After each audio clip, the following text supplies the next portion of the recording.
Bonjour, c'est Emmanuel, professeur de yoga. Je suis ravie de vous retrouver aujourd'hui pour répondre à une de vos questions qui revient régulièrement. C'est concernant les bols tibétains, dits bols chantants, et également le Om, qu'on pratique généralement en yoga. Donc cette utilisation des bols et du Om, c'est pas pour faire joli, mais ça a vraiment un apport important sur notre corps, sur nos ressentis. Et donc je voulais aujourd'hui vous en parler et répondre à vos questions. Donc il faut savoir que moi, pour ma part, j'utilise en début et en fin de séance aussi bien le bol tibétain que le Om, et je les utilise ensemble. Au début de séance, ça va venir apaiser et ça va venir faciliter notre introspection, c'est-à-dire notre intériorisation, notre recentrage sur nous-mêmes, de venir utiliser le son du bol et le son du Om. Je le fais aussi bien dans mes pratiques personnelles que lors de mes différents cours, qu'ils soient particuliers ou collectifs. Donc ça vient comme ça apaiser et mettre tout le monde à même niveau. En fin de séance, je l'utilise également pour venir clôturer la séance et aussi pour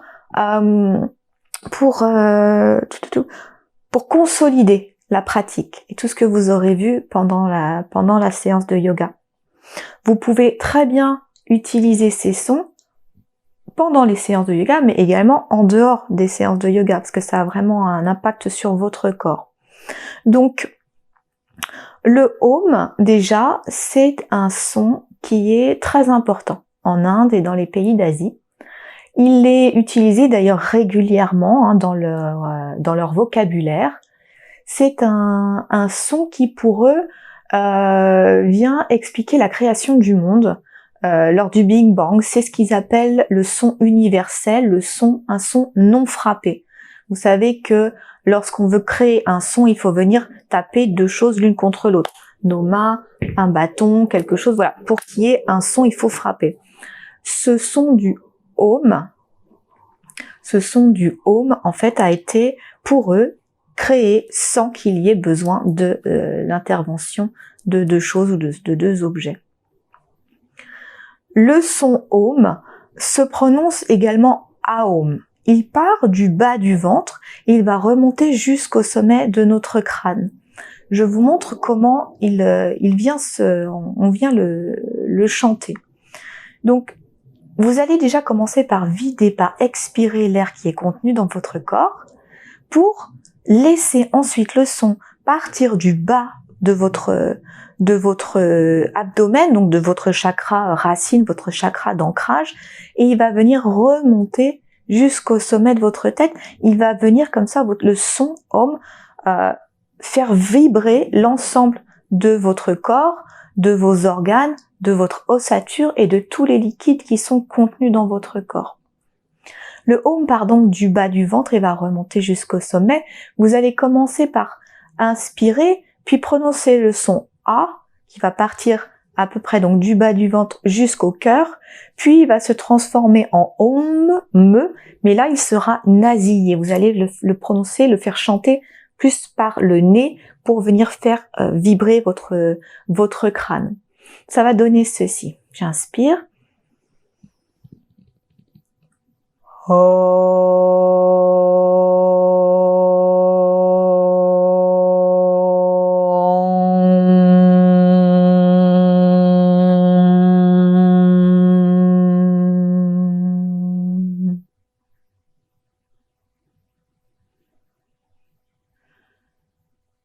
Voilà.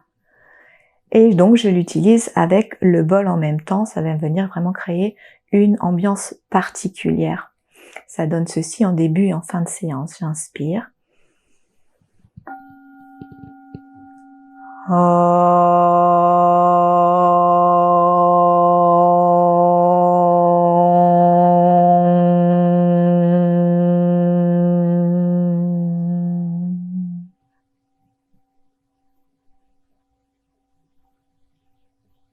Et je laisse le bol terminer, le son vraiment vibrer dans mon corps et ressortir, essayer d'en ressentir tous les effets.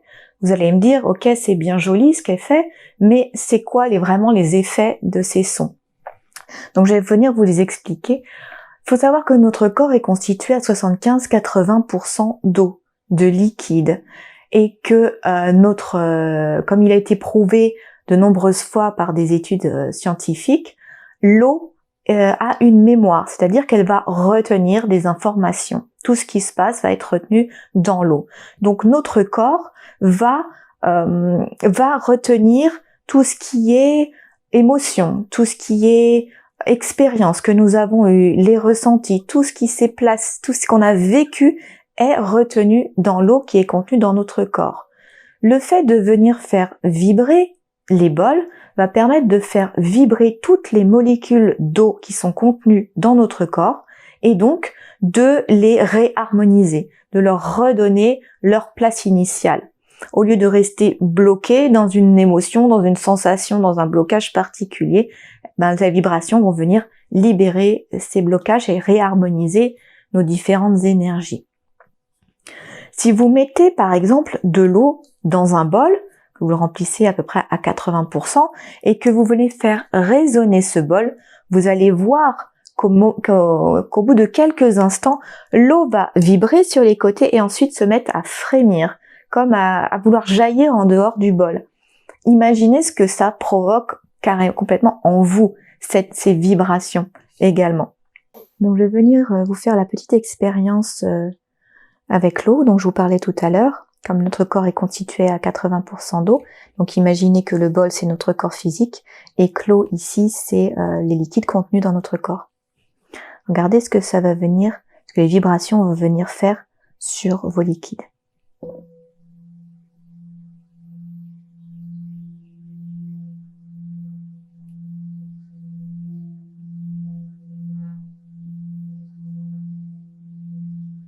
Donc les vibrations vont venir agir sur les molécules d'eau qui vont s'organiser de façon différente et générer de l'harmonie.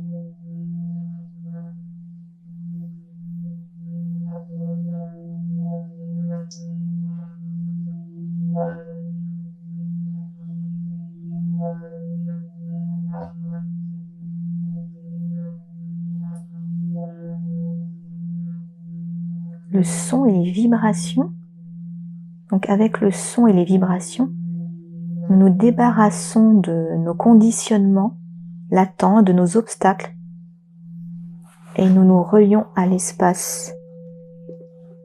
Et nous nous relions à l'espace clair et ouvert de notre être. Ça, c'est une phrase de Tenzin Wangyal Rinpoche, que je souhaitais partager avec vous.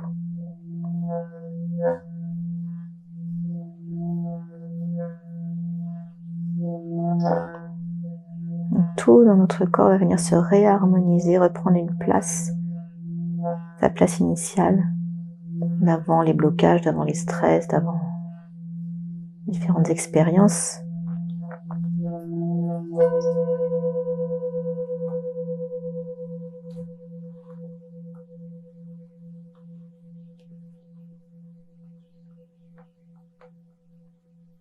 Pour repartir avec de bonnes bases.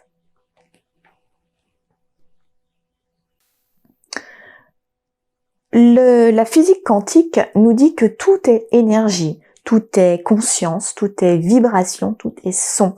Nous sommes faits de vibrations. Donc, quand les vibrations ne sont pas bien en harmonie, notre corps n'est pas bien stable et nos émotions sont également instables. Ces bols, ces sons, ces ohms, ces mantras que l'on vient chanter, que l'on vient dire ou répéter, permettent de réharmoniser donc notre corps, de l'apaiser, de le débloquer. Il favorise notre sommeil, il vient nous calmer. En un mot, il a que des bienfaits. Tous ces effets bénéfiques, je viens de toute façon vous les mettre sous cette vidéo. Vous aurez tout le descriptif donc je viendrai vous décrire tous les effets bénéfiques de ces bols. Un petit aperçu déjà des différents sons. Donc il faut savoir que les petits bols vont émettre des sons plus aigus qui sont dits sons alpha et qui vont davantage travailler sur notre corps émotionnel, sur notre mental, tandis que les bols plus gros vont eux émettre des sons qui vont être plus graves, des ondes, des fréquences qui sont basses et donc qui vont venir, qui sont appelées fréquences des ondes delta et qui vont venir agir davantage sur notre corps physique, donc débloquer davantage des choses qui sont plus de l'ordre du physique que de l'émotionnel. Je vais vous faire un petit aperçu des différents sons selon la taille des bols.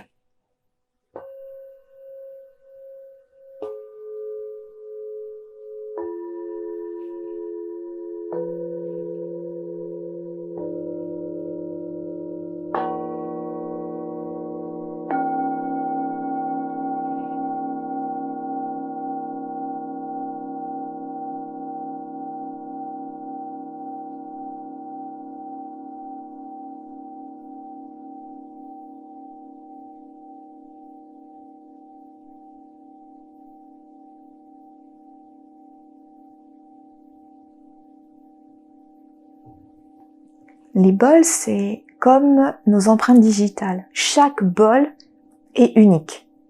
Déjà, il faut savoir que les vrais bols sont fabriqués à la main par des artisans spécialisés, soit en Inde, au Népal, au Tibet, mais ils sont entièrement fabriqués à la main. Donc, si vous voyez un bol avec aucune imperfection, dont l'épaisseur est égale sur toute sa surface et qui ne soit pas martelé mais qui est complètement lisse, pouvez-vous dire que c'est un bol qui a été fabriqué en usine de façon industrielle et que il n'aura pas du tout les effets recherchés par ces vrais bols qui sont des bols créés, fabriqués complètement entièrement à la main.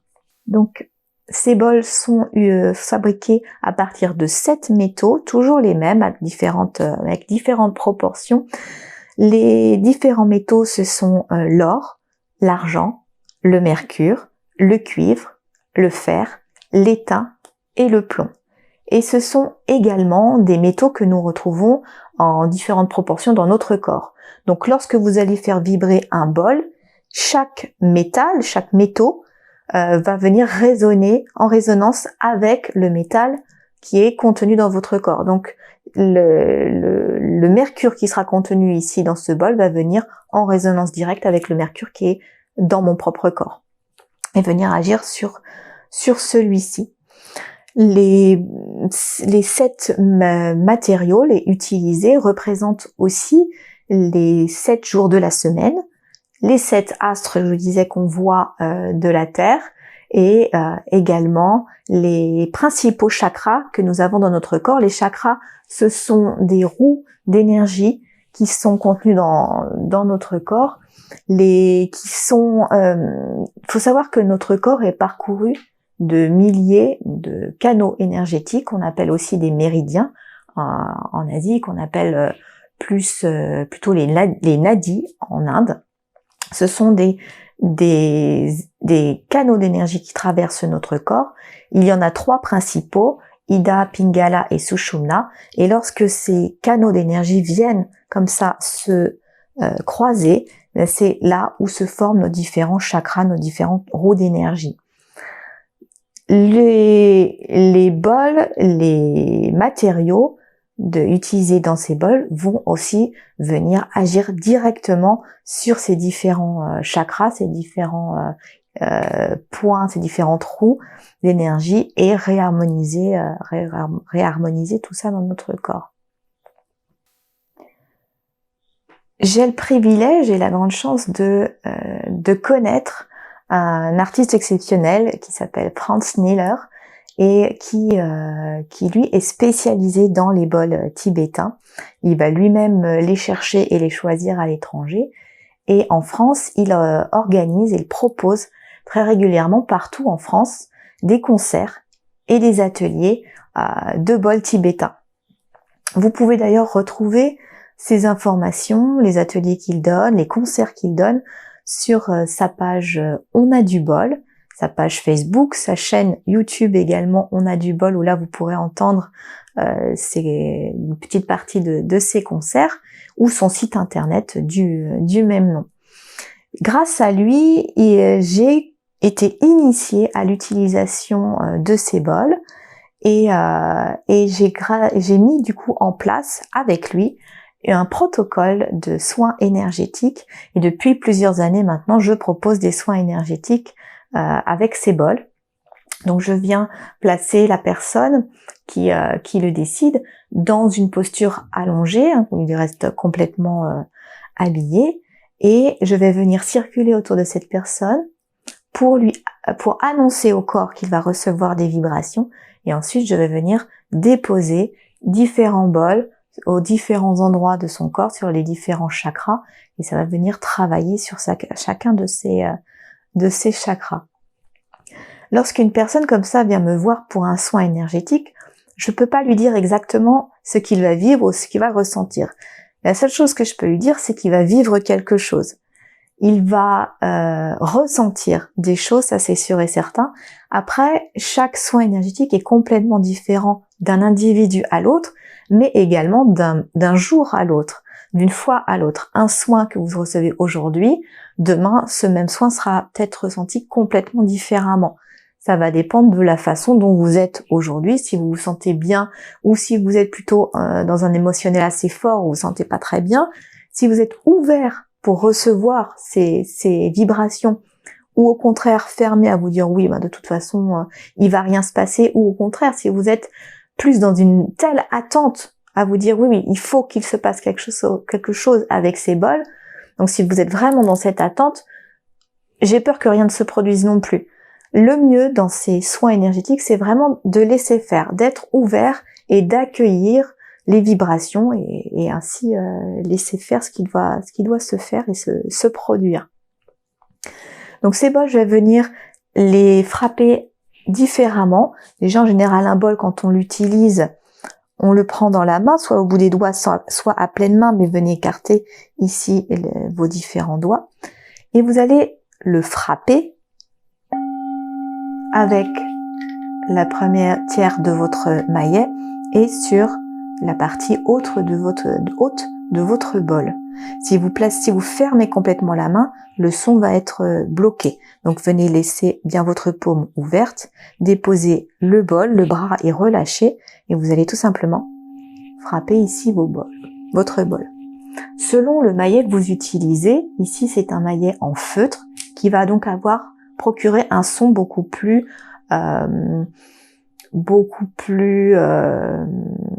grave, un son plus étouffé, un son plus grave, un son de basse fréquence. Si vous utilisez par contre un maillet plus petit, encore comme celui-ci, le son sera du fait plus aigu.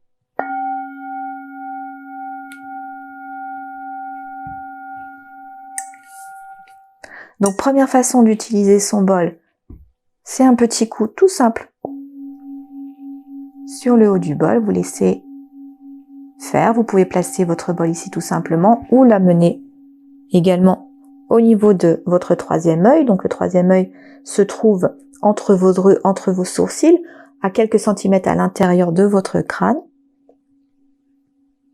Juste venez ressentir un petit peu ce qui se passe.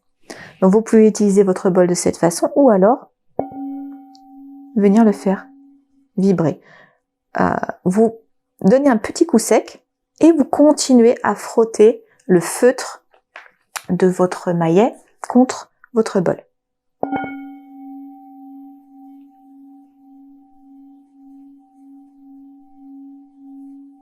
Pas besoin d'appuyer fort.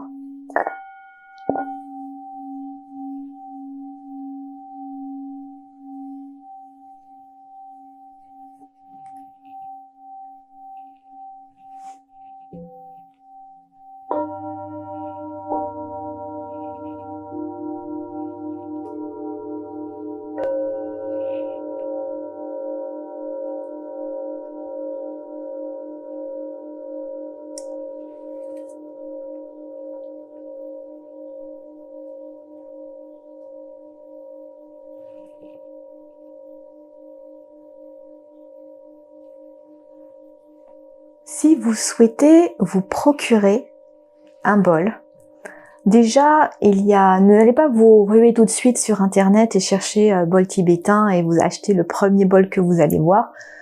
L'important vraiment déjà, c'est de vous poser cette question, à savoir quelle va être l'utilisation de ce bol. Est-ce que ça va être simplement à titre décoratif ou est-ce que ça va être pour votre propre pratique? Donc un bol, avant de le choisir, il faut l'essayer. Il faut venir l'écouter. Il faut que le bol vous parle. C'est-à-dire qu'il faut avoir ressentir quelque chose avec ce bol avant de venir l'acheter. Si vous achetez le premier bol qui vous vient comme ça, vous risquez d'être déçu parce qu'il n'aura pas les effets escomptés, les effets que vous recherchez. Si vous avez la chance d'avoir un salon du bien-être qui se passe près de chez vous, allez-y. Parce que je pense, en général, vous avez là-bas des professionnels, des gens qui vont vendre que ça et qui pourront vous expliquer les effets des bols et ce qui est vraiment, ce que vous recherchez, va pouvoir vous conseiller au mieux.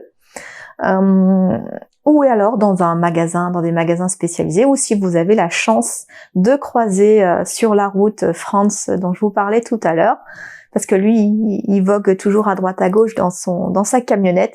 Donc si vous le croisez, il viendra également vous expliquer tout ça avec passion. Donc ces soins énergétiques, comme je vous disais, je viens placer les bols à différents endroits. Et ensuite, je viens terminer en général par l'utilisation de ce qu'on appelle ici un zaphir. C'est ce petit objet qui procure un son tout à fait particulier.